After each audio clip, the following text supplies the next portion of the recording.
नमस्ते विद्यार्थियों। RP YouTube channel की आज की कक्षा में आप सभी का स्वागत है। मैं हूं रमेश परमार, सीनियर टीचर, और आज की इस क्लास में क्लास 9th सब्जेक्ट संस्कृत का पंचमः पाठ सुक्ति मौक्तिकम लेके आया हूँ। सुक्ति मौक्तिकम का विच्छेद सु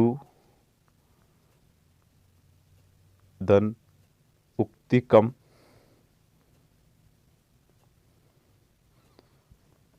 धन उक्ति कम और धन मौक्तिकम, यानी सु का मतलब होता है सुंदर और उक्तिकम यानी कही हुई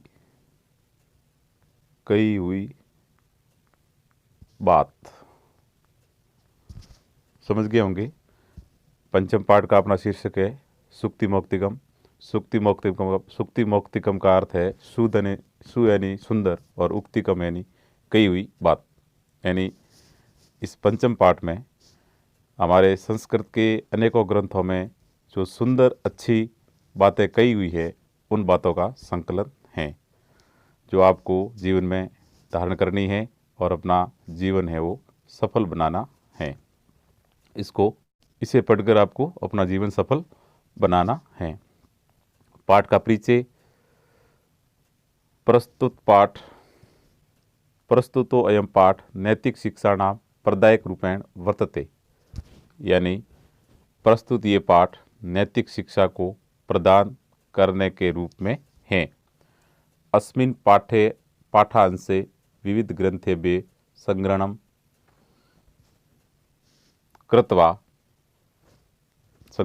कृत्वा नाना नैतिक शिक्षा बोधक पद्यानि गृहीतानि सन्ति। इस पाठ के अंशों में यानी इस पाठ के अंदर आए हुए पद्यांशों में विविध ग्रंथों से संग्रहण करके संस्कृत के अनेकों ग्रंथों से पद्य संकलित करके विभिन्न प्रकार की नैतिक शिक्षा के पद्यों को ग्रहण किया हुआ है। अत्र सदाचारणस्य महिमा, इस पद्यांशों में सदाचार की महिमा, प्रियवाण्या आवश्यकता, प्रियवाणी की आवश्यकता, परोपकारिणाम स्वभाव, परोपकारियों का स्वभाव, गुणा अर्जन से प्रेरणा, हमें गुण अर्जन कैसे करने चाहिए उनकी प्रेरणा, मित्रता या स्वरूपम, मित्रता का स्वरूप कैसा होना चाहिए। हम दोस्त बनाते हैं, मित्र बनाते हैं तो उनका स्वरूप, उनका प्रकार किस प्रकार का होना चाहिए। श्रेष्ठ संगते आवश्यकता, श्रेष्ठ संगते प्रशंसा, श्रेष्ठ संगति की प्रशंसा किस प्रकार की हो, तथा सत्संगते प्रभाव, तथा सत्संगति का प्रभाव किस प्रकार का होना चाहिए। इत्यादि नाम विषयाणाम निरूपणम अस्ति। इत्यादि विषयों का इस पाठ के पद्यांशों में संकलन किया हुआ है, निरूपणम किया हुआ है। संस्कृत साहित्ये नीति ग्रंथानाम समृद्ध परंपरा दर्शते, समृद्ध परंपरा दिखाई देती है। यानी संस्कृत साहित्य में नीति के ग्रंथों की बहुत सारी परंपरा दिखाई देती है। यानी बहुत सारे ऐसे नीति के ग्रंथ हैं जो हमें नीतिपरक बातों से समृद्ध बनाते हैं। तत्र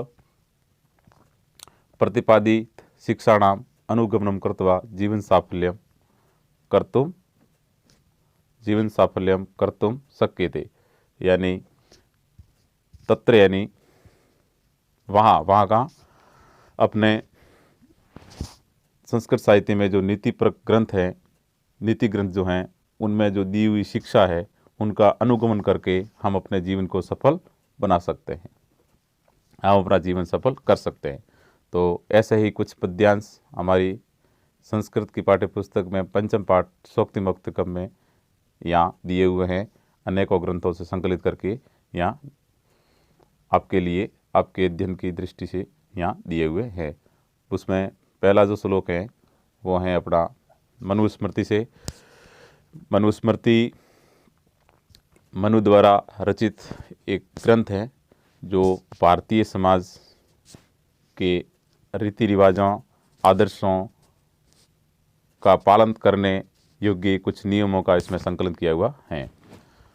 मनुस्मृति का पहला श्लोक, मनुस्मृति का जो श्लोक यहाँ दिया गया है वो है कि व्रतम यत्नेन सरक्षेत, अर्थात व्रतम का मतलब होता है अपना चरित्र, यत्नेन यानी प्रयत्न पूर्वक, सरक्षेत यानी सुरक्षा करनी चाहिए।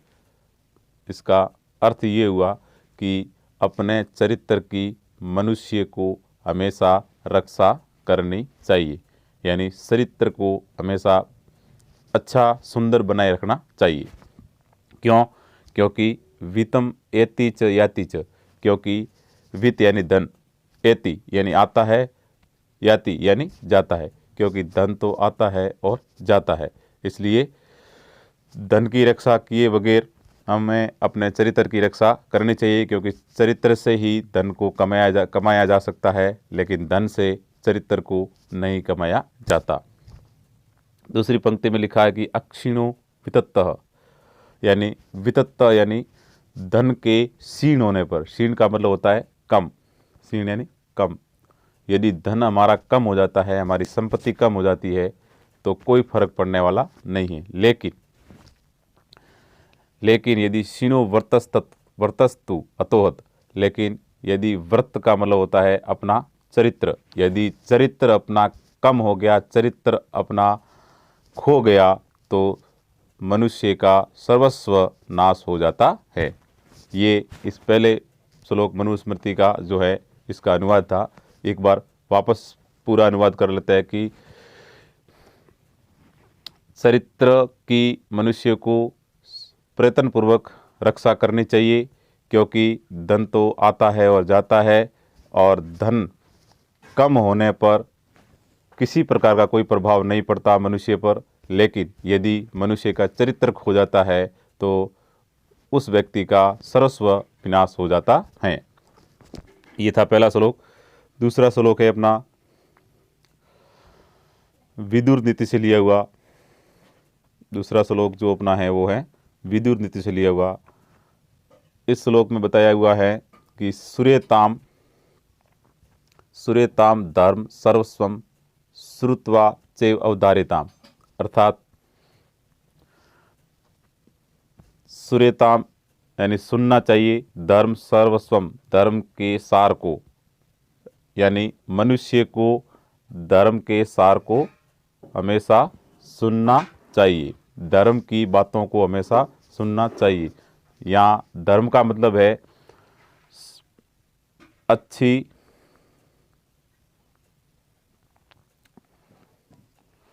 यहाँ धर्म का मतलब है सुंदर और अच्छी बातें, सुंदर और अच्छी बातें। तो मनुष्य को हमेशा धर्म के सार को सुनना चाहिए, और श्रुत्वा यानी सुन करके, चैव अवधारिता उसे अपने जीवन में धारण करना चाहिए। क्या? मनुष्य को धर्म के सार को हमेशा सुनना चाहिए और सुन करके उसे अपने जीवन में, अपने मन में धारण करना चाहिए। यहाँ श्रुत्वा का परिचय, श्रुत्वा में श्रु धातु है और कत्वा प्रत्यय हैं, कत्वा प्रत्यय हैं। कत्वा प्रत्यय कर के अर्थ में लगता है, धातु के साथ में कर के अर्थ में लगता है। अच्छा, एक और बता दूं कि कत्वा के अलावा कर के अर्थ में धातुओं से एक और प्रत्यय लगता है कर के अर्थ में, वो है लयप प्रत्यय। कौन सा प्रत्यय? लयप। तो बच्चों, कर के अर्थ में धातु से कौन कौन से प्रत्यय लगते हैं? दो प्रत्यय। कौन कौन से प्रत्यय लगते हैं? दो। एक तो है कत्वा और दूसरा है लेप, यानी कर्क के अर्थ में धातुओं से दो परतें लगते हैं। क्या समझ में आया? अच्छा, आगे समझिएगा कि कत्वा और लेप दोनों प्रत्ययों का प्रयोग अपनी संस्कृत की व्याकरण में धातुओं से ये दोनों प्रत्यय लगते हैं, धातु प्रत्यय है, और ये क्यों काम में आते हैं? धातु का अपन को यदि कर्क के अर्थ बताना है तो ये काम में आते हैं। अब कत्वा का प्रयोग कब करना? जब धातु से पहले उपसर्ग नहीं हो, धातु से पहले उपसर्ग नहीं हो तो कत्वा प्रत्यय का प्रयोग होता है, और यदि उपसर्ग होता है तो कौन सा प्रत्यय का प्रयोग होता है? लेप प्रत्यय का प्रयोग होता है। लेप प्रत्यय का प्रयोग होता है। जैसे एक उदाहरण मैं आपको बता दूं, जैसे एक क्री धातु है और इसके आगे ये उपसर्ग लगा हुआ वी, तो ये विक्रिय शब्द बनेगा। यानी ये जो लेप प्रत्यय है, लेप प्रत्यय का लकार का और अंत में पकार का लोप हो जाता है, और शेष क्या रहता है? शेष सिर्फ यह रहता है, ये जुड़ता है। कत्वा में ककार का लोप हो जाता है और शेष क्या रहता है? तवा, जो धातु के साथ में जुड़ता है। चलो समझ गए होंगे, आगे देखते हैं। तो दूसरा श्लोक था अपना, सुरीताम धर्म सर्वस्वम श्रुतवाद से अवधारितम। धर्म के सार को सुनना चाहिए और उसे जीवन में धारण करना चाहिए। दूसरी पंक्ति में लिखा है कि आत्मन प्रतिकूलानि परेशान न समाचरित, यानी अपने प्रतिकूल व्यवहार को हमें दूसरों के साथ में भी नहीं करना चाहिए। इस पंक्ति का अर्थ है अपने प्रतिकूल व्यवहार हमें दूसरों के साथ में भी नहीं करना चाहिए, यानी हमें जो व्यवहार प्रिय नहीं है, हमें जो व्यवहार अच्छा नहीं लगता है, वो अच्छा नहीं लगने वाला व्यवहार हमें परेशान यानी दूसरों के साथ में भी नहीं करना चाहिए। न समाचरित यानी नहीं करना चाहिए। आगे वाला अपना तीसरा श्लोक है जो चाणक्य नीति से लिया गया है।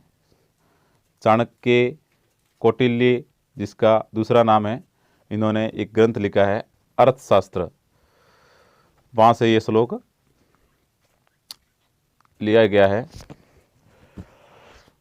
तो इस तीसरे श्लोक में बताया है कि प्रिय वाक्य प्रदानेन सर्वे तुष्यंति जनतव। प्रिय वाक्य बोलने से इस संसार के सभी प्राणी प्रसन्न होते हैं। तुष्यंति यानी प्रसन्न होते हैं। क्या बच्चों? प्रिय वाक्य बोलने से इस संसार के सभी प्राणी प्रसन्न होते हैं। तो तस्मात् तेव वक्तव्य वचने का दृढ़ता, अर्थात तो ऐसे प्रिय वचन बोलने से हमें किस प्रकार की दरिद्रता, अर्थात इसका मतलब ये हुआ कि प्रिय वाक्य बोलने से संसार के सभी प्राणी प्रसन्न होते हैं, तो हमें ऐसे ही प्रिय वाक्य हमेशा बोलना चाहिए। क्यों? क्योंकि प्रिय वाक्य बोलने में कोई दरिद्रता नहीं आती, यानी प्रिय वाक्य अच्छे मीठे वचन बोलने से हमें किसी प्रकार की गरीबी नहीं मिलती है। तो हमें प्रिय वाक्य ही बोलने चाहिए, क्योंकि उससे ही संसार के सभी प्राणी खुश रहते हैं। ये था दूसरे श्लोक का अनुवाद। आगे अपना जो चौथा श्लोक है वो है, पिबंती नद्ये स्वयमेव न अम्ब स्वयं न खादंती फलानि वृक्षा न अदंती सस्यम खलु वारिवाहा प्रोपकाराय सत्ताम विभूतये। ये श्लोक लिया गया है सुभाषित रत्न भंडागारम। सुभाषित रत्न भंडागारम यानी ये सुभाषित रत्न भंडागारम जो ग्रंथ है, इसमें संस्कृत के अनेकों कवियों के द्वारा रचित नीतिप्रक श्लोकों पद्यांशों का संकलन किया हुआ है। वहाँ से ये श्लोक आपके इस पाठ में संकलित किया हुआ है। तो इसका अनुवाद है कि पिबंती नद्ये स्वयमेव ना अम्ब में न संधि विच्छेद ना अम्ब का न दन अम्ब। अम्ब का मतलब होता है पानी, अम्ब यानी पानी या जल, न का मतलब नहीं। तो नदियाँ यानी नदियाँ अपना जल स्वयं नहीं पीती हैं। क्या? चौथे श्लोक में बच्चों बताया गया कि नदियाँ अपना जल स्वयं नहीं पीती है। नदियाँ जब पहाड़ों से निकलती है तो स्वादिष्ट मीठे मधुर जल युक्त पहाड़ों से निकलने वाली नदियाँ अपना पानी स्वयं नहीं पीती है, उसका उपयोग इस संसार जगत के प्राणी करते हैं। नदियों के पानी का उपयोग इस जगत के प्राणी करते हैं। नदियाँ स्वयं अपना जल नहीं पीती है, नदियाँ स्वयं अपना जल नहीं पीती है। इसी प्रकार वृक्षा फलानि स्वयं न खादंती, वृक्ष अपने फल स्वयं नहीं खाते हैं। वृक्ष अपने फल स्वयं नहीं खाते हैं, उन फलों का उपयोग भी इस प्राणी जगत के, इस संसार के प्राणी, इस संसार का प्राणी जगत यानी इस संसार के सभी प्राणी वृक्षों के फल का भी उपयोग करते हैं। स्वयं वृक्ष अपने फलों को नहीं खाते। और तीसरी पंक्ति में बताया कि ना अदंती, अदंती का मतलब होता है खाना, संधि विच्छेद इसका हो जाएगा ना अदंती का न दन अदंती, अदंती, अदंती का अर्थ होता है खाना, न का मतलब नहीं।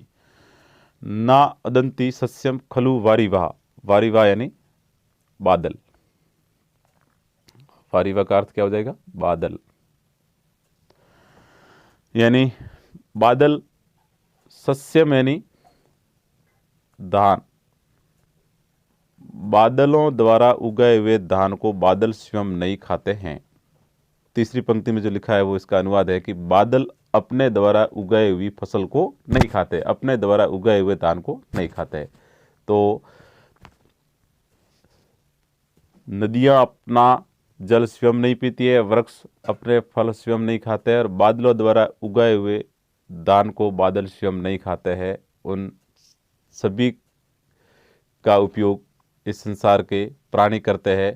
तो ये सभी वृक्ष, बादल और नदियाँ परोपकार के लिए इस संसार में हैं, और परोपकार के लिए ही परोपकाराय सत्ताम, सत्ताम यानी सज्जन, परोपकार सत्ताम यानी सज्जन, परोपकार के लिए ही सज्जन लोग होते हैं, यानी परोपकारियों का यही स्वभाव होता है।